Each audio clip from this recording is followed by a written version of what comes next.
Air Vice Marshal P.K. Srivastava. Clearly, Ambassador Bhaskar Mukherjee doesn't, in a sense, believe that there's Operation Sindoor has actually restored deterrence. He's expecting another, attack, another. So, would you concur with that? Do you think Operation Sindoor has actually restored deterrence, or is Pakistan just waiting it out? So, my good evening to all my co-panelists and to you. Let me say one thing: if the political doctrine changes, the military doctrine is a derivative of that. While we served, I served Indian Air Force all the time. We waited for the political doctrine to say, "Okay, go ahead and do the hot chase," which is well within the international rules and regulations if you're being attacked like this. So now you talked about three spectrum: Army, Navy, Air Force. No, there were six spectrum at play. There's a space spectrum, there's an information spectrum, there's electronic spectrum.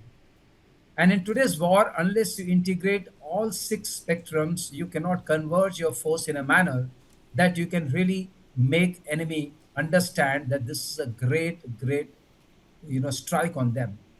And that's why you saw that we succeeded.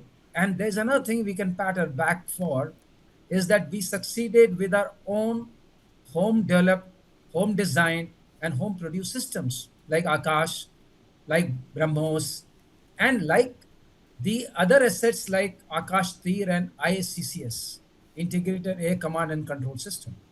Because unless you have all of them together, you actually cannot do the operations the way they were conducted, that you have separation of enemy air defenses first. We struck first just to say, okay, these are the guys who have done the heinous act, and we need to teach them a lesson. We struck, and if Pakistan had not responded, we wouldn't have struck again.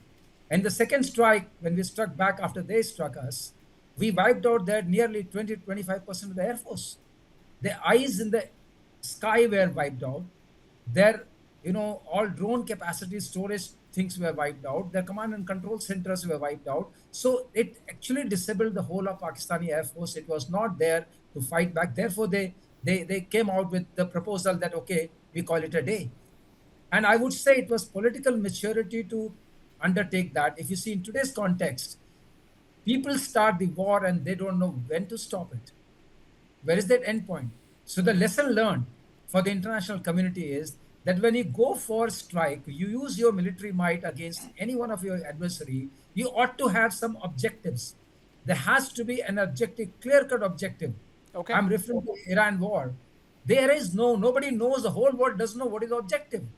And the war carries on forever.